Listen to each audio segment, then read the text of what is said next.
That's right, it is 6 a.m. and we're bringing you to Lake Minnetonka on this Memorial Day for this unofficial start to the summer. Beautiful sunrise out there, and there are people already getting their boats out on the lake, getting ready to start this day of fun. And we're glad you're joining us here for this Memorial Day. Jason and Guy with you.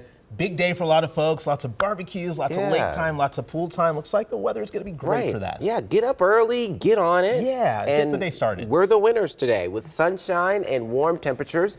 And it's just been a phenomenal week, weekend rather, even last week, right? But the dry stretch will come to an end, as you can see here on the 7-day forecast. Isolated shower and storm chances, that increases starting tonight for the western central part of the state. And then we'll find isolated showers, better chance for that come tomorrow into Wednesday. And then Thursday, Friday, look at Thursday up to 89. Friday, you'll see temperatures right around 86 or 88 rather, and 86 come Saturday. And that will last through about Sunday when we finally turn dry with temperatures in the mid 80s.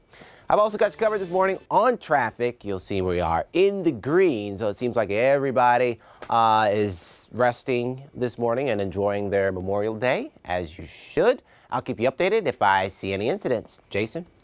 All right, Guy, thank you very much. So in a few hours, a lot of people will be soaking up the sun from boats on Lake Minnetonka, as we just showed you. If you head out to the lake, you may notice more safety precautions out there aimed at keeping you safe. CC is live at Lake Minnetonka with important reminders before you get out on the water. Cece, looks like people are already taking advantage and getting out this morning.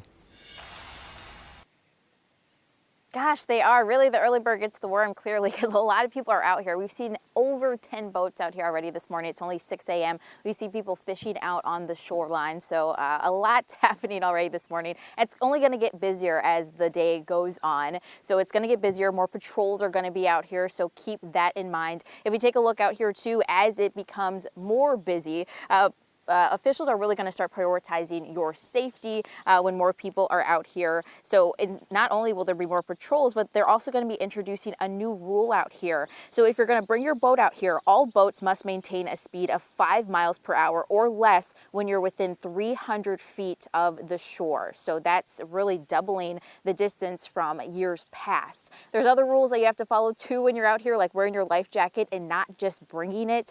We know that the law requires kids under 10 to wear a life jacket, but everyone on the boat should at least have one.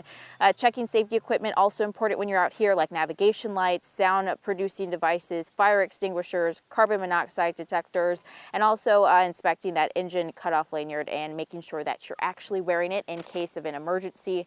Also very important too, not drinking alcohol and driving your boat. And just a note too, because we've had a really long stretch of dry weather, water levels may not be as high as they usually are. So officials are going to be out here today making sure the water levels are okay and checking that for you throughout the day. Jason.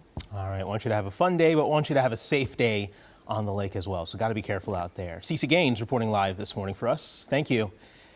It's been relatively smooth for travelers so far this Memorial Day weekend, but experts are warning that the skies and the roads could be jam-packed today with millions of travelers heading home. On the road, AAA is warning travelers leaving today afternoon to brace for bottlenecks, in some cases worse than Friday. The agency says it's best to leave before 10 a.m. As for flights, more than 2.7 million travelers went through airports Friday alone, numbers that have not been seen since 2019. Transportation Secretary Pete Buttigieg says flight cancellation rates remain below 1%, but today poses another test for airlines as people head home. So let's take a look at MSP right now, and there aren't any delays or cancellations so far, which is great to see. Of course, if you're flying, check with your airline before you head out to the airport. Let's take a live look from Fort Snelling this morning, the National Cemetery in Minneapolis. It's a breathtaking sight. Nearly 200,000 flags planted at tombstones by volunteers. You'll also see flags flying at half-staff across the state until noon in honor of our fallen military members. In a few hours, Fort Snelling will also host a Decoration Day ceremony. The staff there will dress up in 1890s military costumes and give speeches on past conflicts. This morning, Lakewood Cemetery in Minneapolis also hosting a ceremony at the Soldiers Memorial on this day of remembrance. Starts at 10:30 with performances by the Minnesota Freedom Band and gospel singer Tanya Hughes Kendrick. The ceremony and family activities that follow are open for all. Visitors are encouraged, though, to bring chairs and blankets as seats out there may fill up pretty fast. You can find a full list of events happening across the metro on KARE11.com. You can also pull out your phone and use our free KARE11 app. At 6:06 on the clock, we're getting a live picture in from D.C. this morning. In the past couple of hours, we learned a vote on raising the debt ceiling could be on Wednesday. President Biden says a tentative deal was reached about 48 hours ago. This would extend the government's current debt limit for another 2 years. This morning, the president is urging both chambers to pass the agreement. Many details of the deal aren't available yet, but here's what we know so far. It caps non-defense spending in 2024 and 2025, protects veteran medical care, and expands work requirements for some adults getting food stamps. Congress must make a decision on this by June 5th. In the coming days, fire officials in Wright County will be assessing the damage of a fire that spread from 3 buildings to a 121-year-old church. This happened in Howard Lake yesterday afternoon. The fire chief says the fire started in one home's detached garage. He tells us embers most likely lit the steeple of the St. James Lutheran Church when they flew up. We spoke with a neighbor who described how quickly it went up in flames. I went to the window to see what was going on, and that garage was fully engulfed in a matter of maybe 2 minutes. The chief says all the buildings involved are still standing. No one was hurt in the fire. Developing within the last 10 hours, the Chicago County Sheriff's Department has identified the body pulled from the St. Croix River near Taylor's Falls Friday. The medical examiner says 18-year-old DeAndre Sandvig drowned after falling about 50 feet into the river in Interstate State Park. Sandvig had been missing for more than a month. This morning, Minnesota Attorney General Keith Ellison is calling on Congress to pass the George Floyd Justice in Policing Act. This comes 3 years after Floyd's murder in Minneapolis. Ellison appeared on CNN yesterday. He says while Minnesota has made strides towards police reform, there is still work to be done. We have not passed the George Floyd Justice and Policing Act. Congress must do that. It is unfinished business. I'll give the president props for issuing an executive order, but Congress has got to do its job. Ellison also pointed out that it takes years to rebuild trust with police after officer-involved deaths happen. He says that's why police reform is critical to preventing what happened to George Floyd from happening ever again. This morning, we're learning more about a train derailment near St. Cloud. This happened around 1 o'clock on Saturday. According to BNSF Railway, it involved 6 cars hauling rocks in Benton County. No one was hurt and hazmat was not involved. The cause of this derailment is still being investigated. In a few hours, first responders will be back on scene searching for survivors at the site of a collapsed apartment building in Iowa. They're picking up search efforts after that apartment building collapsed. This happened about 13 hours ago. Officials say the back of the 6-story building collapsed. Crews found evidence of a natural gas leak. More than a dozen people were rescued. Now the stability of the building is a big concern for crews. We're not actually sure how stable the building is. Even while we are on scene, we did have multiple secondary drops of debris coming from that structure.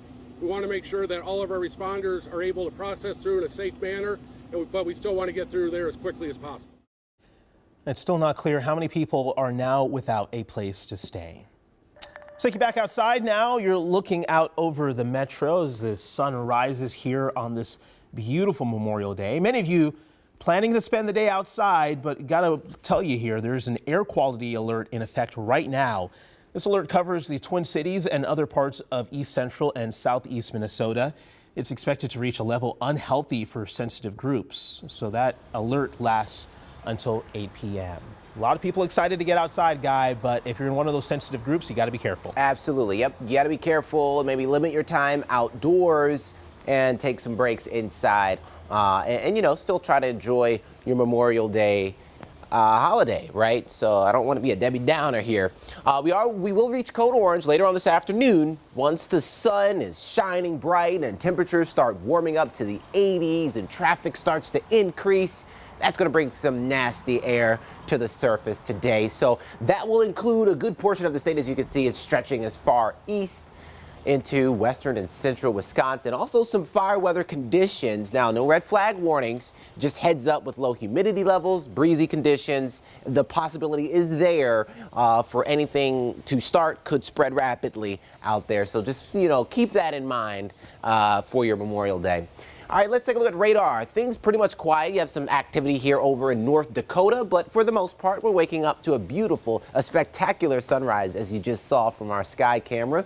You have some shower activity off to the south towards far eastern Nebraska near Omaha, also northern Iowa as well. We'll start to allow some of that energy into our state here, into west central Minnesota a little bit later on this afternoon and evening. And I actually will time things out for you in microcast in about 10 minutes. I'll put some pauses on some forecast animations so that way we can see exactly where those storms start to pop up and when. So 67 right now, southeast breeze at 7 miles per hour. Next 12 hours, quiet. Temperatures right around 85 today.